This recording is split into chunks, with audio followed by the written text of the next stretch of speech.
But now for tonight's introductions. Susi Hülsmeyer-Sinay arrived in Montana from Germany. She traveled to Yellowstone National Park and decided to stay, moving here in 1993. In Montana, she realized her dream to work with animals, explore her love for writing, and immerse herself in nature. Llamas soon entered her life and have never let go of her heart, as you will hear tonight. She published a book, Lewis the Yellowstone Llama, which will be available for sale, and she'll sign it for you on the tables outside the door. She's also written various articles in Distinctly Montana and outside Bozeman. Susi is active in llama rescue. She'll tell a couple of stories, I think, about that, and local charity events such as through Eagle Mount. Her trekking company, Yellowstone Llamas, offers nature hikes with llamas in Yellowstone National Park as well as in Paradise Valley. She lives with her animal family of 14 llamas, 3 cats and 1 dog in Livingston. Our second presenter is Michael Earl Craig. He's a certified journeyman farrier through the American Farriers Association and an associate of London's Worshipful Company of Farriers. He began horseshoeing full-time in 1998 and lives in the Shields Valley, where he shoes horses for a living. Originally from Dayton, Ohio, he moved to Montana in 1991.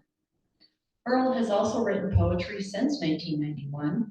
His most recent book of poems is Iggy Horse, published in 2023. He's published poems in various magazines, journals, and anthologies, including Poetry, The Believer, The New Yorker, and The Best American Poetry.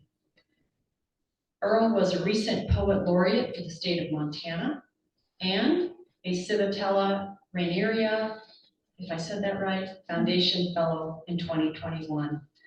So welcome to both of them, and Susi's up first, so thank you.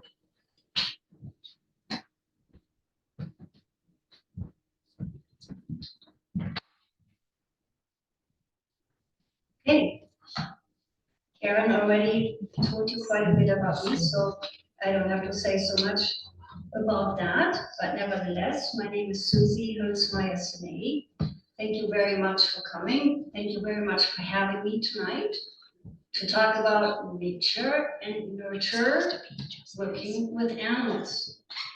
So my company is Yellowstone Llamas, and we do tours in Yellowstone National Park, mostly day tours with picnics, with llamas, of course, as well as 2-hour hikes at Sage Lodge in Paradise Valley. That is a new program that we have developed recently, very enjoyable. And as always, everybody needs a llama. That is the attraction. And we also do farm visits at our home on the Bozeman Pass, here between Livingston and Bozeman, as well as weddings and charity events. So I will do a little talk about my life with llamas, even though I could talk for days about that. So I give you a little excerpt, and I hope I'm not going over the time, because there's just so much to say about these wonderful animals that I share my life with. And so after the talk, I will have like a 3-minute slideshow that will make the points again of what I'm talking in my talk. So you will recognize those subjects in the pictures. So nature and nurture, of course, go together. You know, you get an animal, and I would think most of you know this, you get a dog, you get a new cat, of course, a llama, and it comes perfect and whole in a way, right? It has a personality, it's shy, or it's bold, or it's sneaky, and so that's nature, and that's wonderful. What you can do, though, is you can nurture that personality, you can nurture what nature put there, and tease out the traits and encourage the behavior that you want. So in other words, you know, you can maybe soften a little bit of wild nature, or you can tease out just a sweet behavior. That is always possible. So in order to have a meaningful relationship with your animal, you want to work with your animal. You want to learn along with the animal, and you want to go with his nature, but form something else out of that, so you can live together and you can work together and you can have fun. Okay, so let's start at the beginning. Like Karen said earlier, I moved here from Europe about 30 years ago, looking for a more meaningful life, more soul-filling experiences. And I came to this area, the Greater Yellowstone, with Yellowstone National Park in the middle, and that was it. So there was a piece of land that my previous partner and I purchased on Livingston Peak, and we had a bed and breakfast up there in a nice log lodge. And I wanted to add something to the program. I wanted to give something to our guests to enjoy that would involve animals, because I was always into animals, always interested about the relationships between animals, non-human animals, I should say, and humans. And so at the time, I read an article about llamas, and it talked about, an easy keeper. It talked about a hardy animal. It talked about somebody you can hike with. And so that sounded really good to me, because not only did I want to offer an experience to my guests, I also wanted to hike and backpack in the backcountry of Yellowstone, and I really didn't like carrying a heavy pack. And so I read about this article and I went around and visited some llama farms. And what they didn't say in the article is that these animals immediately capture your heart. They capture your heart with their dignified aloofness, I should say, because that's what llamas are. They're pretty full of themselves. But that's their charm. And so, and then they bat their long eyelashes at you, and you are hooked for life. So llama's ancestral home is South America. They evolved in the Andes Mountains, and the old Incas domesticated the wild ancestor of the llama, pretty similar to the guanaco that still runs wild in South America. And so they domesticated that animal to create the llama, to breed for something that they wanted. What did they want? They wanted an animal that carried their stuff, that carried their goods over the mountains to the markets by the sea. Because they didn't have the wheels, so they didn't have transportation. Secondly, they wanted an animal that had a nice wool, that had growing wool that they could harvest and knit and spin and weave their garments, because it's cold out there in the Andes Mountains. And then thirdly, they needed to eat, so they also ate the llama. So these were the three uses of the llamas for the old Incas, and their whole culture depended on it. And so it was very important to them to create an animal over thousands of years that had these traits, right? So they took nature and nurtured it along a little bit through selective breeding, and they got what they wanted. Well, now fast forward to modern times, the llama has evolved, has come forth as the preferred pack animal for hikers and backpackers, because they're so easy to handle, they're relatively small, and then they just carry your stuff. So you don't have to carry all that heavy stuff on your back. So back to the bed and breakfast, we could offer fancy picnic hikes into the surrounding areas. And also I could go hiking into the backcountry with my friends without, an achy back. So then after the bed and breakfast period was over, a concessions contract with Yellowstone National Park was purchased, and Yellowstone Llamas proceeded to offer pack trips, multi-day pack trips and day hikes into the park.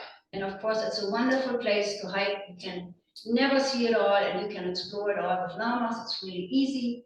And you can enjoy your companion alongside with you. It's kind of like this hike, so you touch eye level, and so it's very enjoyable. And so that's what we did. Now, training llamas is relatively easy because they are intelligent and they're very curious. So they're very interested in stuff.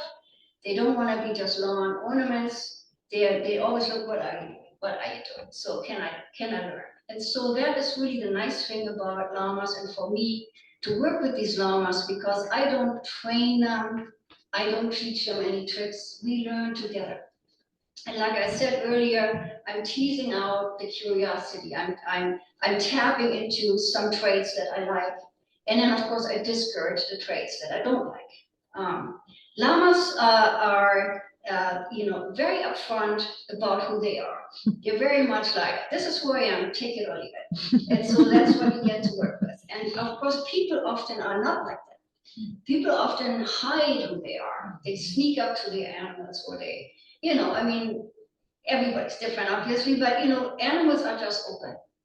And so this is what I take my cue from. I'm very open. I show them who I am. And so we start working that way. And it usually works. Llamas are very intuitive and they're very cooperative once they're having fun. Once they're seeing the purpose of it all, then they're in.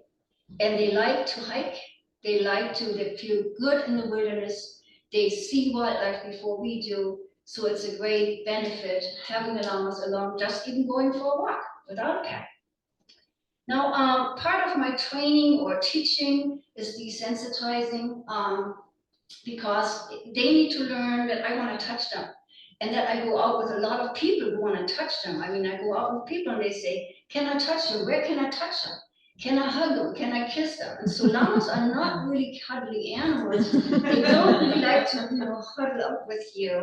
But, I work on having them accept people touching them, So, and one method to do that is I shear them every summer, mostly not only to get the wool, so I can knit one day when I sit down long enough, but also to relieve them because it gets hot here, as you know. And if you pack with these animals with coats that grow and grow and grow, because the old Incas bred the natural shedding out of the lawn. So every wild animal sheds, right? In the summer they shed their coat, they get a lighter coat. And in the winter they put more on. But llamas just grow and grow and grow. And so you have to shear them. You have to shear them so they're comfortable because you want them to work for you. So while I shear them, I use hand shears. I don't use the electrical shears. And so they are being touched pretty much everywhere with my hands and my shears. And it takes about an hour per llama. And so they have to stand there and learn. So they learn, they're taking it all in. They learn it's not gonna hurt them. They're building a trust. And so we go along just fine. Halter training, the same, it's a bit scary when something comes in your face, but after we get over that, the llama understands what's the pressure on the back of their neck, on the back of their head, meaning, oh, she wants me to go forward. They don't know that. They don't know that, so they have to learn. And so I go very slow, and after a while, no big deal, let's just go on a hike. Loading into trailers takes one session and they got it. They're very quick learners. So at about age 3.5, I start packing loads on the llamas. I start with really light, as you can imagine, and then you go up and weight. Llamas can carry about 25% of their body weight. So I have llamas of all sizes, and so I know what to pack on whom, and off we go. Llamas love hiking. And they sound an alarm call when they see predator, best of all. Because when we are in camp, people are always worried about bears. Well, if there are any predators around, llama will call. I can't make that call. I tried, but it's just too weird. It's just So before I go any further, I know that the question is hovering around above this room, and that question I think is, do they spit? The answer is, it depends. Don't you hate that answer? It depends. So llamas are ruminants, and so if and when they spit, it comes out of the first chamber of their stomach. So they have it readily available. And so they evolved to spit at somebody who annoys them, who hurts them, who abuses them, maybe. So they spit at each other. That's what they do. So they settle disagreements by spitting, and they also spit to defend themselves, but they do not spit at people. That is just a bad reputation. They could spit at people if they're abused, if they're treated badly, so just to defend themselves. Also, untrained intact males may spit.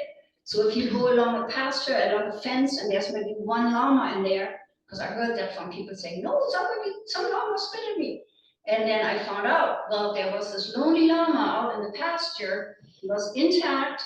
He was defending his territory because he was wild. Nobody trained him. Nobody touched him. And so somebody comes along his pasture and he just raced up to the fence and spit at that person. And that can happen. But with well-behaved and trained and happy llamas like my llama, if you go with me, they never spit at people. They have no reason. So and they hate the taste. So when you see a llama that's had spit before, the whole lower lip hangs down and they're like, this is terrible. So they hate the taste. So on the tours, as I mentioned, everybody eats a llama. So that is really the magic. That is really what people like because you get to bond. You get to bond with this charismatic animal that walks next to you and looks so super cute. And even though they're very independent, people just love them. People love it about them, that they're their own person, so to speak. And the llamas hold the people in the present. They hold the people in the present experience. We're in a nice place. We're in Yellowstone. We're in Paradise Valley. And here I am, my llama. So that's what I call llama magic. Llama magic also happens when I do charity events. Once we took a group of wounded warriors out, and obviously these people have, they had artificial limbs and they had some other ailments, and of course they had these horrible experiences behind them, and they arrived, kind of like, well, whatever this is, and 2 minutes, 3 minutes down the hike, you could see them. This is my buddy, so-and-so, and taking pictures. And it's just wonderful. And the same with the cancer kids. We bring a little bit of light into their day. They forget their worries, they forget. And they start healing. The llamas help them. They're therapy. Animals. Therapeutic. Llama magic. We do weddings. People stand in line to have their picture taken with the llamas. And the llamas are really the attraction, sometimes more than the wedding couple. They're just really enjoyable. I arrive at my location where I hike with people and I get smiled at. And so that's the most wonderful job in the world. You get to go to work and everybody smiles at you. And it's just because of llama magic. So where there is joy, there's also darkness sometimes. And so I've been involved in llama rescue quite a bit and saw neglect and abuse and starvation and things like that. And so I helped out quite a bit to rehome llamas and take care of them. And I took a number of them home and I integrated them into my herd. And they're part of the program and they're just doing wonderful. So when you see my llamas, they are not all the same size. They are just small ones and big ones, and they're all sizes, but they're all into it with their hearts. They all love to be in this relationship. So we had a lot of adventures, especially in the backcountry when we did our overnight pack trips, which we discontinued last year after 17 years. We now only do day hikes, but especially in the backcountry, there's wild animals, there's dangers, and so from bears running through camp and llamas just running back to the trailhead and us following them, and then on the way back, running back into the same bears in the dark. And I could write a book just about things like that. We had a llama break his leg once in the backcountry, and we walked him out on 3 legs, and he made it, and he was safe, and he was fine. So there's all kinds of things I will one day write a book about, but the most impressive adventure I had in 2018, when a llama who belonged to somebody else, and who was named Ike at the time, he was a pack llama for that outfit who also did pack trips in Yellowstone National Park, and they had apparently not taken care of a severe abscess in his jaw on a molar, and he must have been in terrible pain, probably for over a year. And this llama took his fate in his own feet, and took off his own halter at night when they were at camp in Yellowstone and ran into the night. Well, the people could not catch him. He would not go back. He would not go back to his buddies even, which is very important to llamas. They're herd animals. They need their buddies. But he would not be lured back. And so they abandoned him into Yellowstone. And this llama, Ike, roamed the park like a wild animal for 3 months. Wow. And people saw him here and there in the parking lot, in the meadow. Some people saw him on a backpacking trip. There's this llama running by. It's like, wow, didn't know there were wild llamas here. And so he was just there. And it was in the media, and people had T-shirts made and what have you. And I, for some reason, missed it. And in October, was informed about it. And of course, winter was coming. And I knew, I was not surprised that this llama survived 3 months in the summer, but in the winter, that's a different story. I knew that he would probably starve and be attacked by wolves, so it was time that I went, and so I recruited 3 friends and 3 llamas, and we went down to Yellowstone, and we were tipped off by a ranger that he had seen Ike the llama at Lewis Lake. Oh, wow. And so we went to Lewis Lake, and we found him, and we saw him. And about 1.5 miles away, we made our way to him with my 3 llamas. And when we got to where he was really happy to see the 3 llamas and came running. And of course, he didn't have a halter on, and I saw his wound. And so I decided when he came to us and he looked at us like, what are these people gonna do? And I decided not to touch him, not to grab him, but show him some respect, which he hadn't been shown before. And I turned my llamas around, made it back to the main trail, and when I turned around, behind the last llama, there he was. Oh. And he followed us out for 1.5 miles Oh. to the trailer. He jumped in my trailer and went home with us. This animal made a decision. This animal trusted people after all the neglect and abuse that he had received. And so he didn't transfer what he learned from other people, but he just Learned. I say, he just thought, well, let's just trust these people. They look good. They look, let's go. He followed us all the way to the trailer, and, it was like a spell. And I was like, oh, please keep going.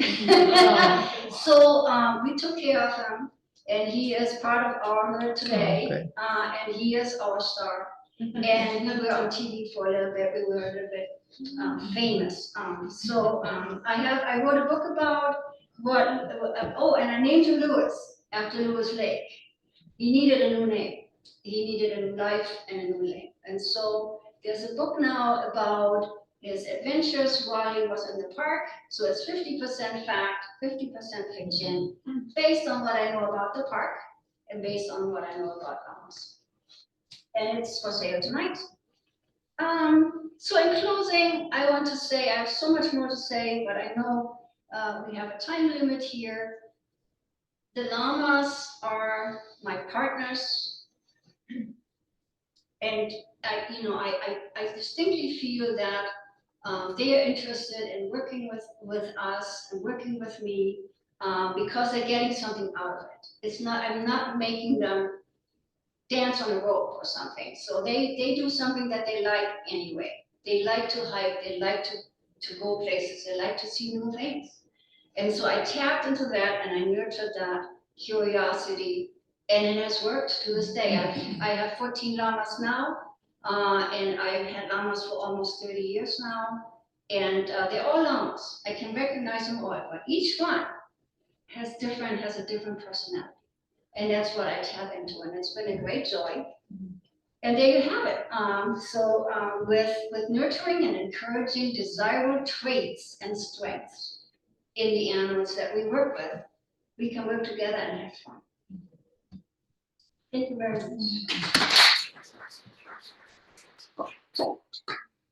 Any questions for Susie? I think you. I have a question. Yes, go ahead. So, I heard that, like llamas have a pecking order kind of. So when you're like out on the trail, you have to make sure that the lead llama is the lead llama, or does that not apply? Is that not true?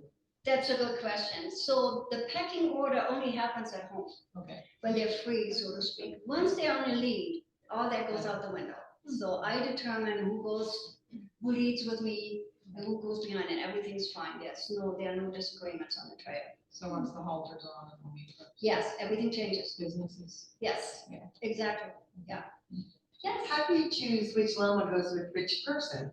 Yes, that's just intuition, and it usually works really well. So I have some characters, of course, and so usually I pair them up with people who say, "Man, that's the right llama for me." So it really works. It's just to intuition. So yeah. So how long do they live and how old is Lewis when he got boxed? They live on average 20 years. So I had some that died earlier and I had some that died way later than that. So my little study, I would say 20. And what was the second? How old was Lewis when he got boxed? So that is not really clear because the owners were not very forthcoming. I obviously didn't give him back, right? I didn't say that. The story is really long. I didn't want to go on. And so I didn't really get good information about his age, but I think he was about 10. So he's like 15 now. So is there main defense spitting? Do they like strike like horses do? No. Or? They spit or they run. Yeah. They don't bite. They can't really. They only have lower incisors for whipping up the grass. So they can't bite. They don't kick. You can walk right behind the llama. Nothing will happen. So it's very different from That's just a horse. color for Wintertime. Wintertime. Yes. Wintertime. Like trips, hikes in the winter. Oh, no hikes in the winter. No. They have these little toesies. And so in the snow, They that slip doesn't around. work really Yeah. good to sink in. Yeah. No, they just stay home. Yeah. Plus, Yellowstone doesn't allow, I could maybe do something at Sage Lodge, but Yellowstone doesn't allow stock to be on the trails in the winter. It ends in a forest. Anything else? How do they respond? To what? How do they respond to that? To predators, they sound an alarm call, which is like a very high-pitched and pulsating sound, and their whole body rocks when you do it. And I can't make it. I have it on my phone. And so then they start circling, and then they're nervous. Yeah. They're very nervous. Bears mostly, but also animals that are too big for them, that are not predators, they will alarm call, like bison and moose. So They're just too big and too threatening. Yeah. It will be a song shop. Did you get any questions on? For the online audience, if you use the Q&A function, we can answer questions that way. We don't have anybody asking online yet. Okay, thank you.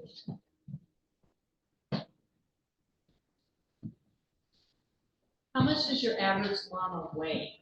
300 pounds. 300 pounds. Did you say, what was the percentage of? 25% of the body weight. Okay, so that would be 75 pounds you could. Max. Pack on. Yeah. Yeah. I'd rather take an extra llama than overload them. Yeah. So.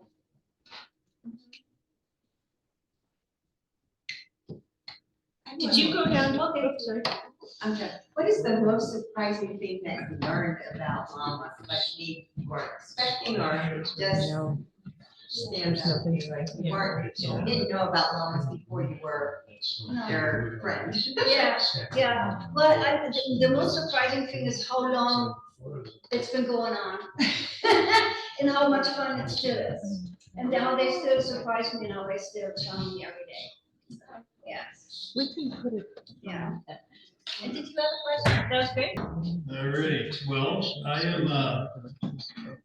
it's fun to be here. Thanks for everybody coming out. I'm not a professional public speaker. It's gonna be hard to follow that was very organized, Susie. I think that was informative. So, and nobody asked what llamas tasted like. Yeah, that's good, right? Okay, so I just have kind of an outline, some bullet points, and I'm going to try to move through it. And I'll start by, my name is Michael Earl Craig, and I was born in 1970 in Dayton, Ohio. So basically, I'm here to talk about two things, predominantly horses and what I do for a living, but also my poetry, because these two interests of mine have been coming along at the same time since, you know, with poetry would be around 1989 or 90, and then the horses just a little bit later. People typically ask if I came from a bookish family, an arts family. No, I did not. They also want to know if I came from a rural family, grew up with horses, and I grew up in suburban Ohio. Um, so I'm not exactly sure how it got here, but also the question is which came first, and poetry was first. And I was as an undergrad, I was in Missoula, and every summer I would take off and go to, started washing dishes in dude ranches, and then got a job in the barn, and then eventually packing, backcountry packing. I packed for different outfitters through the 90s in Bob Marshall and in the Wind River Range. And saw a lot of llamas on the trail, and goats. So that's kind of, that's a little bit of look at the beginning. So I would say that in 1997, while I was a grad student, and so I'd be back and forth in the school year. I would be back undergraduate work in Montana and some graduate work. I have an MFA in poetry in Amherst, at UMass Amherst. But every summer I would go back into the mountains. So it was these two things kind of competing one for the other. Near the end of my time at UMass, all my friends were poetry friends. Everyone was acting like we didn't know how to do anything else. And I had just taken a trip in 1997 where I rode a horse across Montana. And on that trip, I met a lot of veterinarians because I needed them at times, and farriers. People would pull over, people who loved horses, and if I was on a motorcycle or a bicycle or on foot, probably these things wouldn't happen. So there's something about riding a horse across the state. People would stop, they'd invite me to sleep in their child's room and eat hamburgers in their backyard. So it was on this trip, 1997, where I saw these professional farriers. I had no idea. While I worked for outfitters, we just had to do some trimming, repairs, do some rudimentary shoeing, but I never thought of it as a trade. So I'm going to jump forward to the month that I finished UMass. I knew I had no way to make a living. I did not want to be looking down the barrel of freshman composition and sent to Siberia to teach freshman composition for 30 years. So my idea was I'm going to see if I know how to write poems off of a college campus, because for 7 years I'd been on different campuses, and I remembered those farriers that I'd met. So my parents loved this. I just, right after poetry school, I looked at 3 or 4 different horseshoeing schools. I went to one in Kentucky, and so 1998, I was in. These programs are brief, and then you get out, and there's no licensing. I want to stress this: no mandatory licensing in this country, which is not how it rolls in almost every other advanced country you can think of. I mean, Canada, Germany, Switzerland, England, Japan. You have to have training. Typically, it's around 4 years of schooling and apprentice work. Here, we just don't do that. So everything that I've done has just been because I wanted, there are a lot of horseshoers that do this. I'm not the only person, but it's probably like 10%. So I apprenticed for 2 years and then took some different exams, my certified farrier exam in 2000, certified journeyman exam 2006, and then in 2019, and I'll get back to this, I took this British exam that was kind of almost ruined my relationship. Because it took me 4 years to pass it. Okay, so let me get back on track here. Grad school ending, needed a job, faced with freshman comp prison term. Education corridors, it's pretty much up to you. So I apprenticed and I took these exams, and so in 2003 I started taking on my own help, and I've had young people working with me since then for 20 years. And if they want to, I try to get them to do these similar things, get certified, let's raise the bar. Let's take this seriously. Okay, so I want to touch on the AWCF a little bit. It's the Worshipful Company of Farriers, and I'm going to just read this little. The Worshipful Company of Farriers was founded in 1356. And meanwhile, in the United States, we just can't seem to ask a farrier to take a test. But this is interesting. It was founded in 1356 in the city of London at the request of the mayor to manage those involved with the craft of farriery and to uphold the welfare of the horse through good practice, which it continues to do in the 21st century. In 1674, during the reign of Charles II, the company was granted a royal charter, and its number is 55 on the register of the City of London Livery Companies. So Susan and I were in England for this kind of a banquet ceremony, which was insane.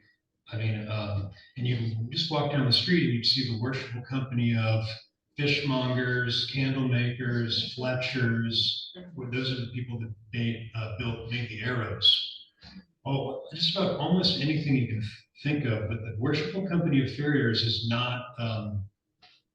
been in some form or other creating these education avenues, which I think is just brilliant. We had to take our exam in a suit, and they didn't mean a blazer, a sport coat, and jeans. It was strange. It's a 5-part exam, and it's broken up in 2 modules. And so I'm sitting in a room, I've never owned a gray suit. And people, a lot of us went out and bought suits. And we're sitting there passing or failing, taking this, written exam, orals, live shoeing, modern materials, and shoe building, a shoe display, which I brought some shoes. Only 1 or 2 of those are from my shoe display.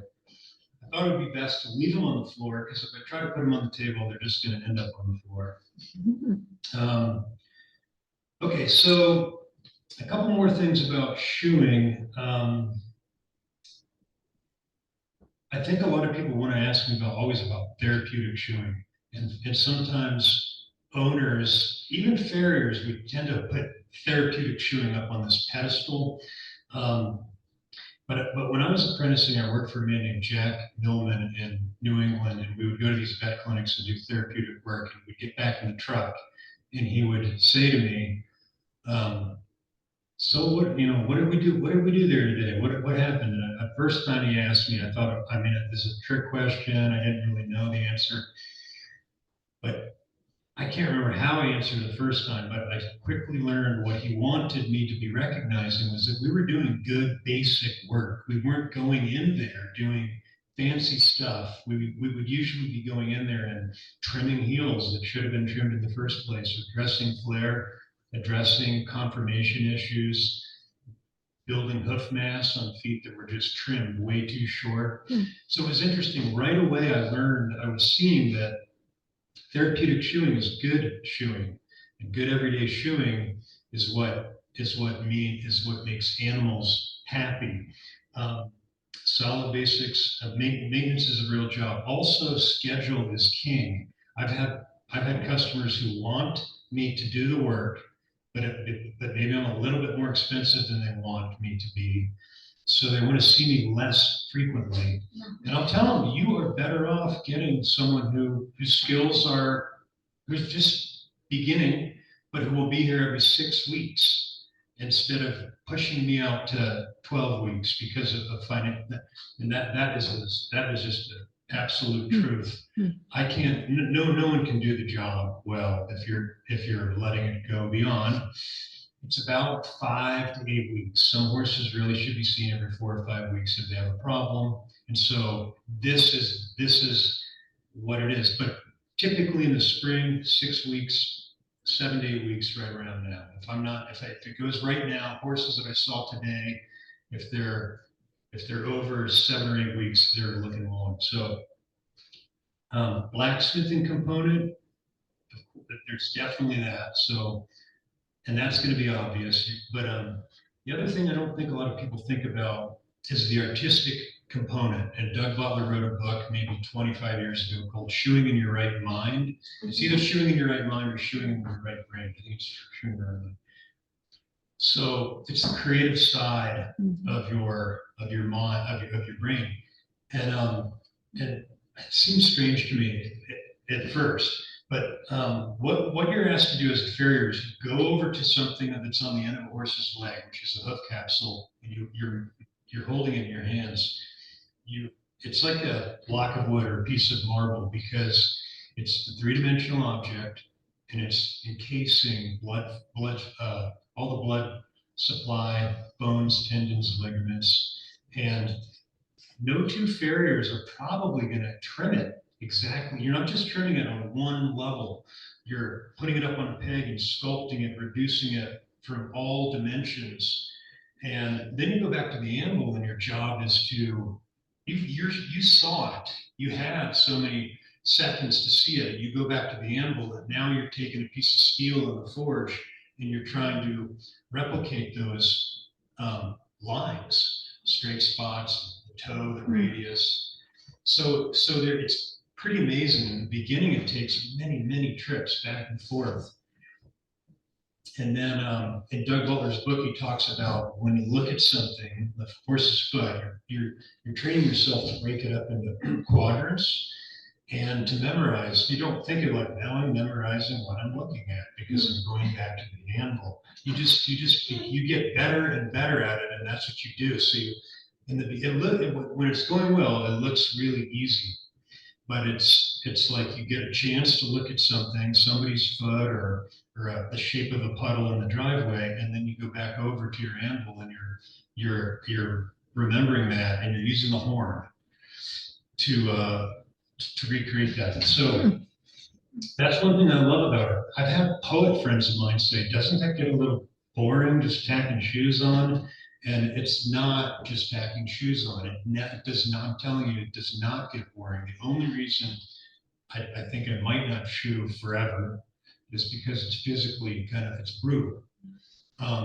It can be, but it's not because it's not interesting. It's fascinating intellectually, emotionally, physically, fresh air, working with animals. And I will get to the animals. So handmade shoes nailed on to live animals.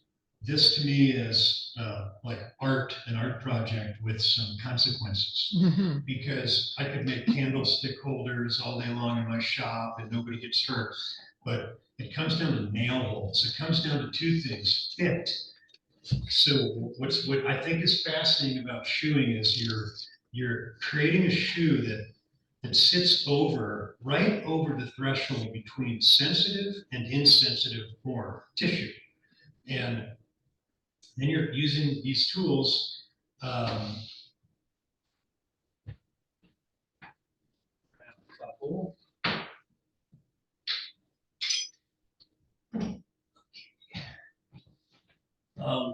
So you're using the fuller, punch, and a pritchel, and you want this nail pattern to sit right over the white line, not inside the white line. and not very far outside of the white line of a horse's foot, you can cause total chaos in 5 seconds by having bad nail holes in a shoe. And so back to that, when you go to contests or certifications, you might have a crusty looking shoe, and they're all laid out on the table, and you're watching the judge, and they go down, and that judge might pass over a really gorgeous, well-made shoe.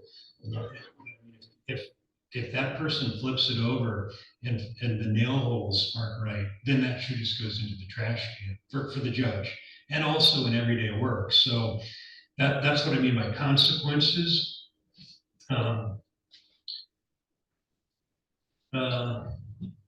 It's really rewarding to work, to walk into a space with an animal.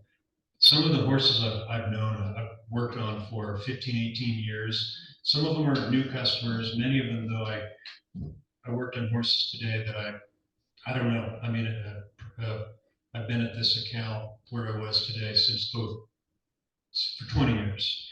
And some of the horses, you just have this relationship. Some are not fun to be around. Sometimes it's like a cage match.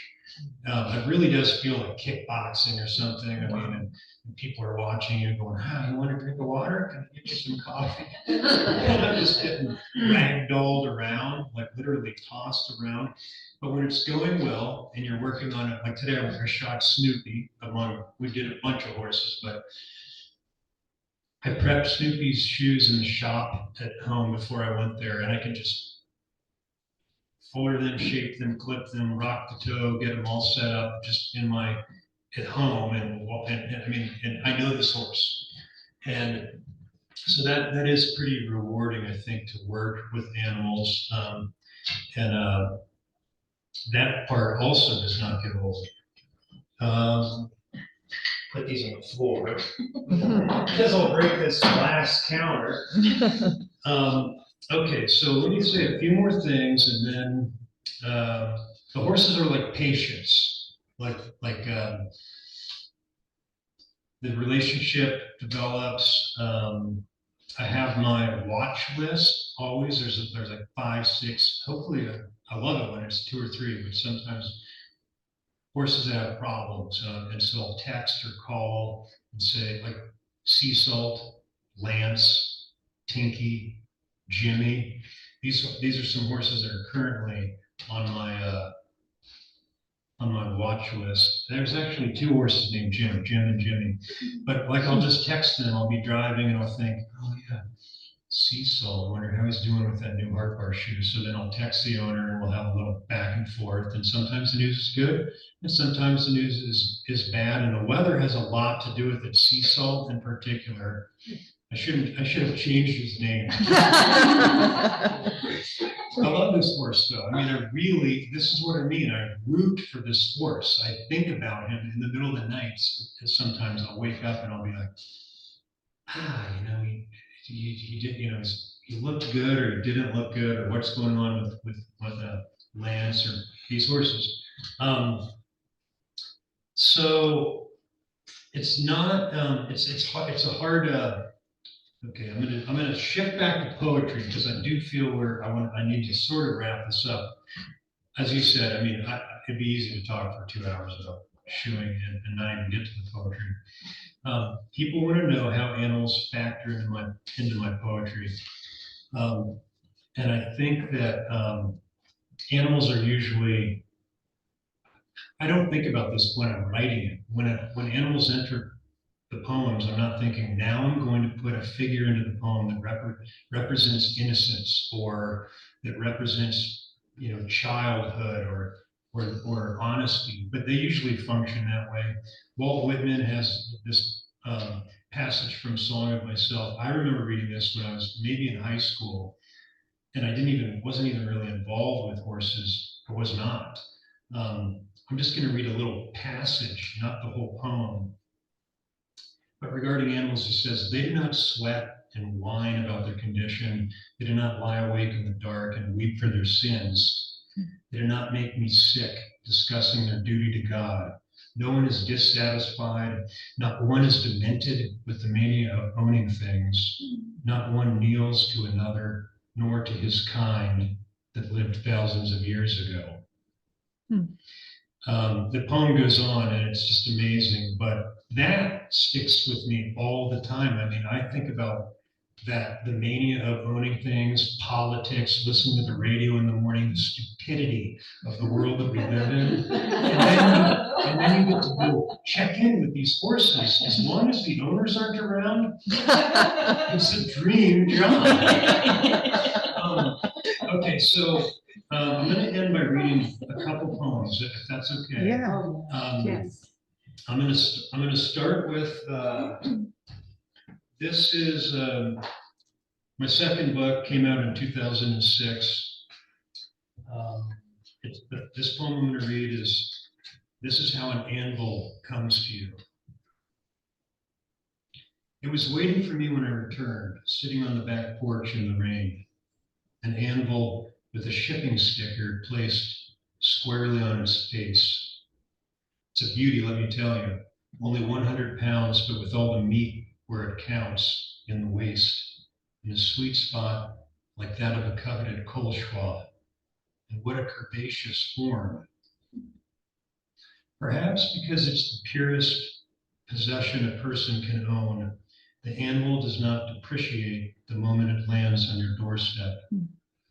Without a single moving part, not even the boxing glove is so simple, because you have to swing the boxing glove. The anvil is never swung. A good anvil does not move, ever. It just sits there. You go to it. You stand before it, or you step around it. It seems at first that it's all up to you, for you supply the labor, but the anvil rewards you with impact, with rebound, the inverse of your efforts. Your old typewriters can get gummy, not so with the anvil. Your favorite pipe could be smacked from your mouth. This will never happen with the anvil. From the anvil's many surfaces and edges come loaves of bread, sacks of coffee, your poultry, your beef, your woolens. For an anvil is a workbench across which all your labor must pass, humbly, despite the sweat and sporadic bursts of hammer violence.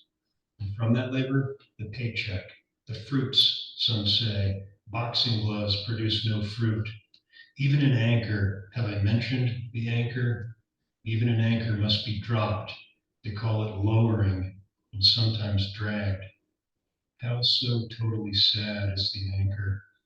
Let us take a minute to stop here and pray for this pitiful object.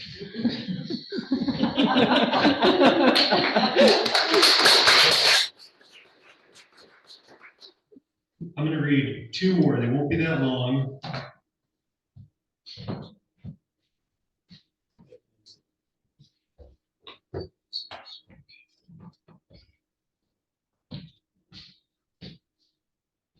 Who has horses in here in the room? Is it? I know you guys, okay? This will help. This might help. You probably already know this. This is a short poem called Advice for Horsemen. And maybe it works for llamas too. When trying to catch a horse, it helps if you look away. Eye contact just pisses them off. But you can't fake looking away. Horses know when you are doing this. You have to really look away. Some horsemen never come out of this. And I'm going to close with, this is a new book that just came out in April. And this is a poem called Jeepers. Some horses won't drink if you're watching. You have to drop the rope and walk away. But Jeepers is not like that. She's too well adjusted. She lifts her head and lets water dribble from her mouth, a glimpse of tongue poking out the corner like a herniated bit of bubble gum. And while nobody likes flies crawling on them, Jeepers does not mind. If she weren't quaffing like this, you'd think she were dead. Only a dead horse allows a fly to crawl all over them. Jeepers has 7 or 8 on her face alone. Is she okay? She isn't even blinking and looks deeply up into the mountains, water dribbling from her muzzle. One fly in particular walks all over her eyebrow, if you can call it an eyebrow. Her heavy rope is soaked, also dribbling, and her tail hangs limply like a curtain. Well, thank you very much for listening to that rambling talk. Any questions? Any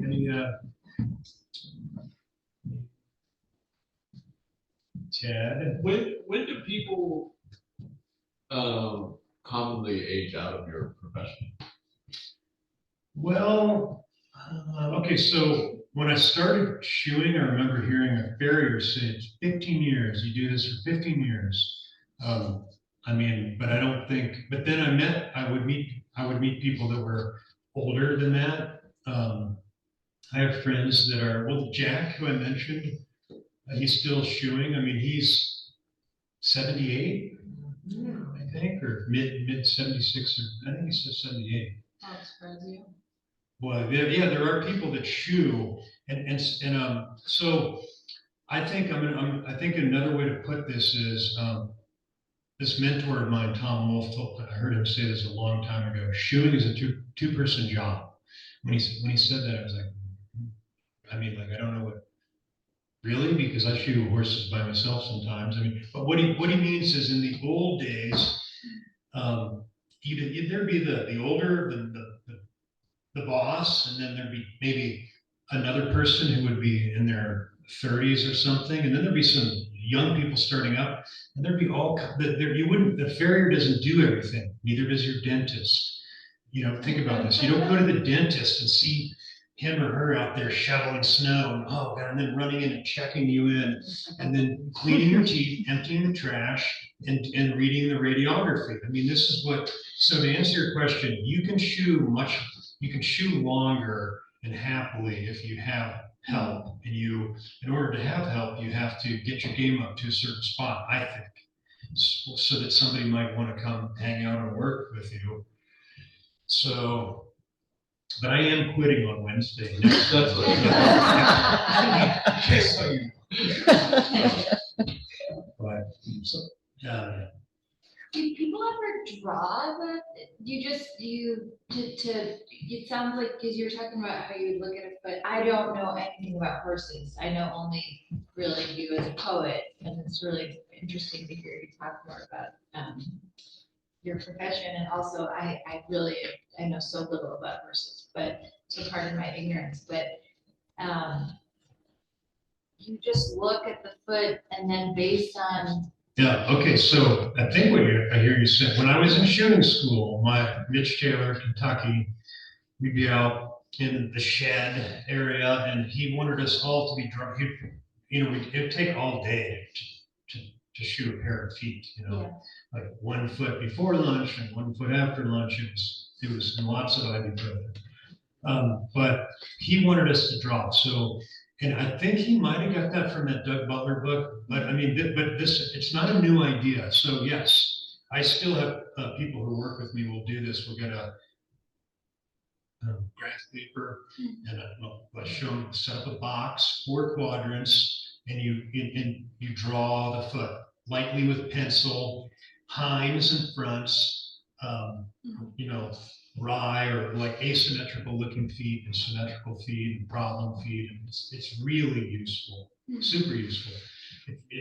If you go over there and draw something and then come back over here to do something else, you've locked it in. It's so much better. So yeah, I mean, drawing is really good, and I still do that. Yeah, I have this like a notebook.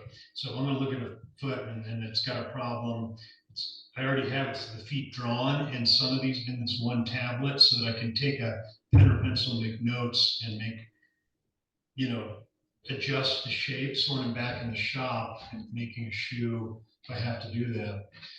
I know where that crack was. I know where those clips need to be. I can't use quarter clips because of this missing wall. And so I make all these notes.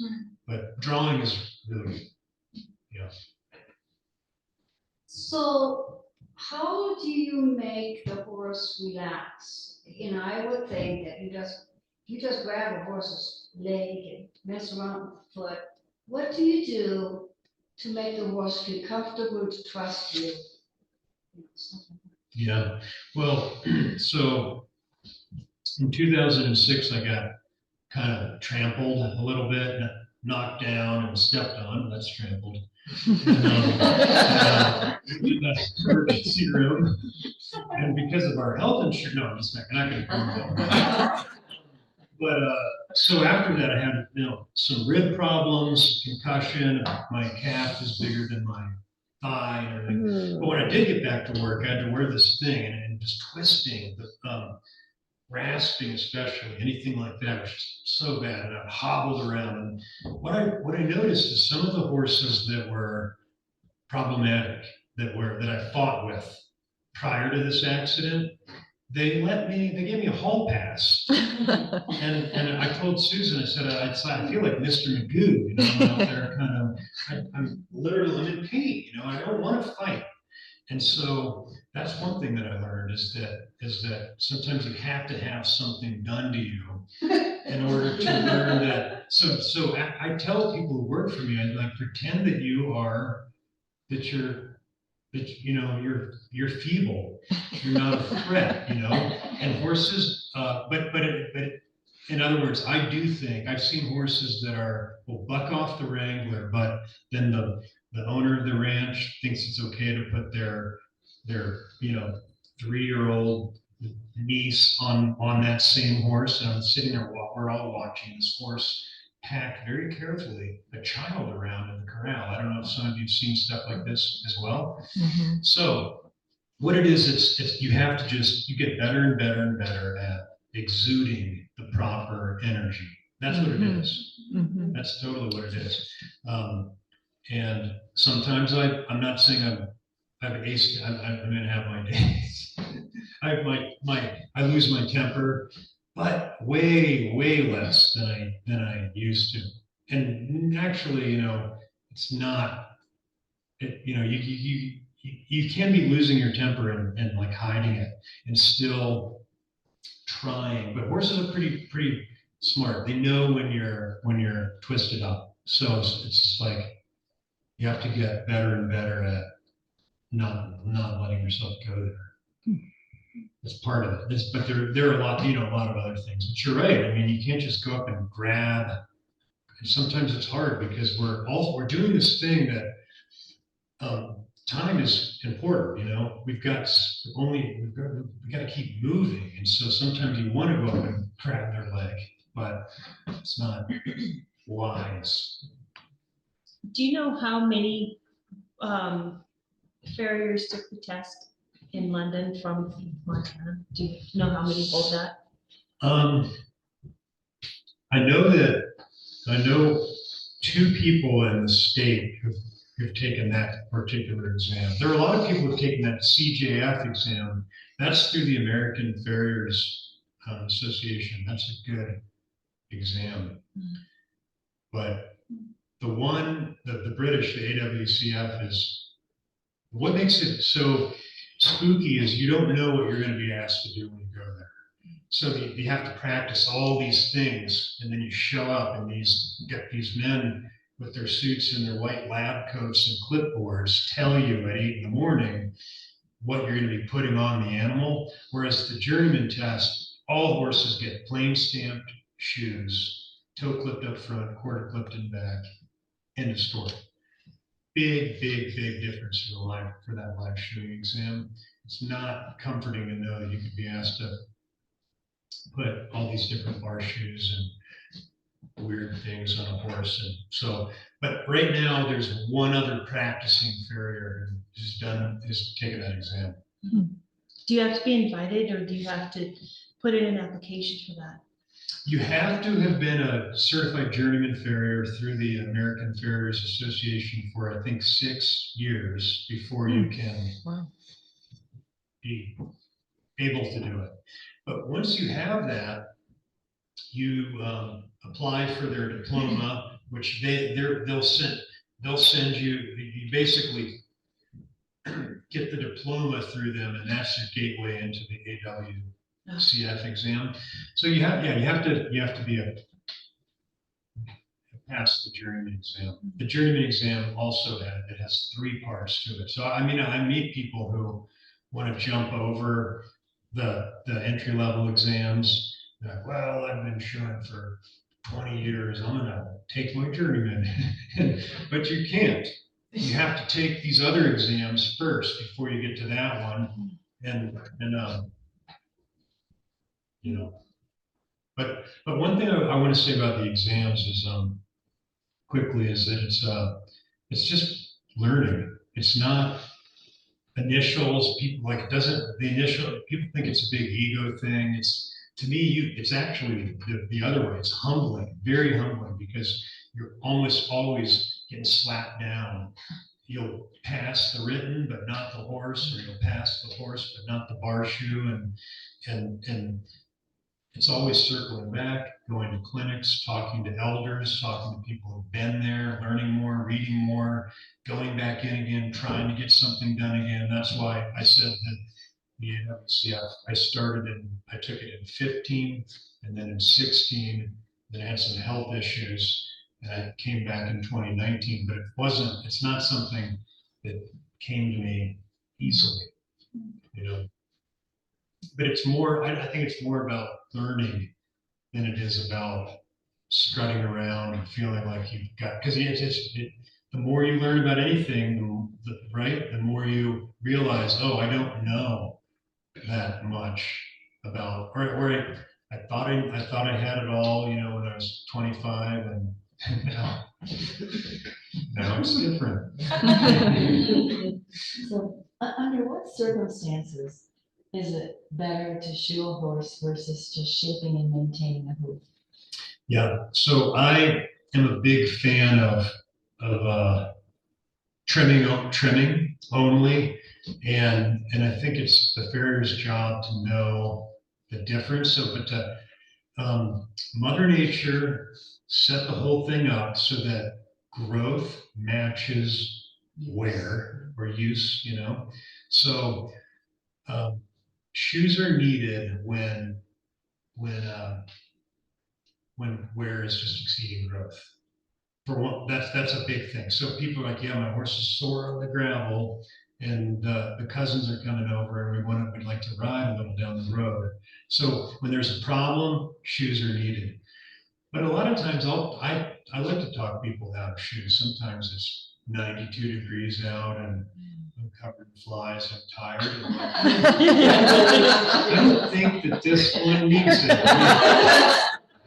These other 3 earlier, no, but so it's a balance. It's a conformation, climate. So a wet-footed, toed-in thoroughbred might really benefit from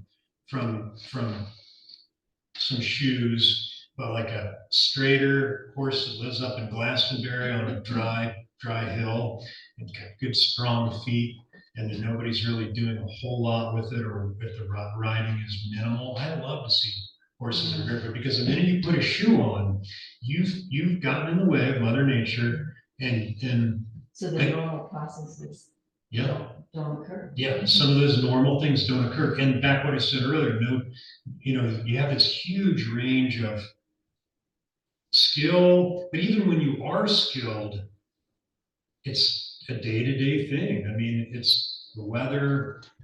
But by that I mean like really wet in the springtime. I'm looking at a different job than I am right now. The feet are drier, stronger. They're starting to slow down a little bit with growth. So it's even the left front to the right front. I might be trimming a little differently on that left front and shoeing and trimming something else on the right front. It's not like the horse has identical feet. So they might favor, like, Yeah. the way they use their Yeah. hooves might be very different. Yeah, if they've got a problem in the left knee and they're just favoring a little bit, then that foot atrophies. And so do tendons, ligaments, everything changes. Just like if I sit here and punch a punching bag for 20 years, and over here I just smoke a cigarette. And this arm gets really small, it starts to look like a chicken's wing, but the bone changes in what you're using. Horses are the same way. So they're always leaning, they're overdoing it on one side, and the bones change. The foot gets wider, the foot gets lower. The other foot gets narrower and more upright. So you just by looking at their feet, you can say, well, I don't know what it is right now, but there's something going on that's making that discrepancy. And sometimes radiographs help, but a lot of times, that's all. People don't want to go take the next step and have vets involved. Right. I'll just trim and shoot, again, to the best of my ability for that animal, try to make it comfortable. Is there ever a circumstance where you might not shoe all four, where you could use it like a therapeutic remedy by shoeing one?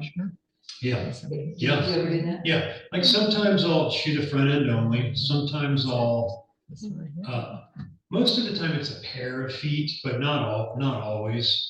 A lot of times, but yeah, I'll have a special shoe on one foot and just normal shoes elsewhere. But it's not crazy to put only one shoe on the horse if they're just standing in an area where they're not really being used a lot. But I think it was Barbaro. I think this is the horse that broke a leg and broke some bone in the foot or a past ring. And I remember at that time, people were like, oh, to me at a cocktail party or a Christmas party, they wanted to know, what do you think? How are they going to shoe that foot? What I wanted to know is how they were going to shoe the other foot, because that's the foot that's going to be liminitic, foundered on that other foot, because he's, and it was ended up being euthanized. So a lot of times you have to think about it. Like people say, oh, she's pregnant, she's out of it, don't worry, we don't even need to trim her. That's exactly what you need to do. You need to trim her, maybe even put on some shoes, because she's now going to be carrying this whole, so part of my job is trying to help people make good decisions. This was going to be a slideshow. Are there particular images you'd like us to go to? Well, why don't I'll do the music. There's going to be there. It's just kind of like this. We'll get to the beginning here. We'll start. Okay. But if you just go straight through, you don't need to go very slowly. You can draft shoe. This is in my shop. I'm listening to, I think it's ACD. I knew you were going to say Is that. Is that the? No, that animal is in my truck right outside here. No, that's exact animal is out there. We might have to see that. Yeah. Okay, this was taken in 2015. That's Tua, and that's in Pine Creek area. But I shot her yesterday. Yesterday. So this is a big Frisian cross. This was at some kind of like a contest or something in Sheridan or someplace in Wyoming, I think. This is in my shop. That's a coat forge in the background. No AC/DC here. At this here, I'm actually making shoe pitching shoes for the Elk River Arts and Lectures auction. That's what that is. Cool. Get it straight now. Get that straight. Oh, so this one you can't really see, but I'm standing on a cinder block so that I can get above it to smack it down. That's called upsetting or bumping, where you're packing material into that.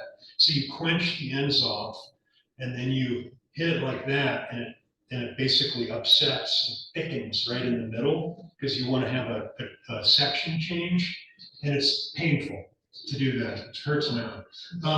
This is these are kind of getting cropped, but that horse looks so sweet. Everyone's like, oh, that horse was that horse was not always really fun to, but something was going right here. Draft, I think it was like draft horse, hot fitting. So shoes are hot. Even when they're black, they're about 700 degrees. You cauterize corn and sear them on like that. So that's what is making that smoke. Those are your slides. And that's it. So do you have any poems about hot metal? I don't know. I'm not sure that I do. Actually, I don't know that I do.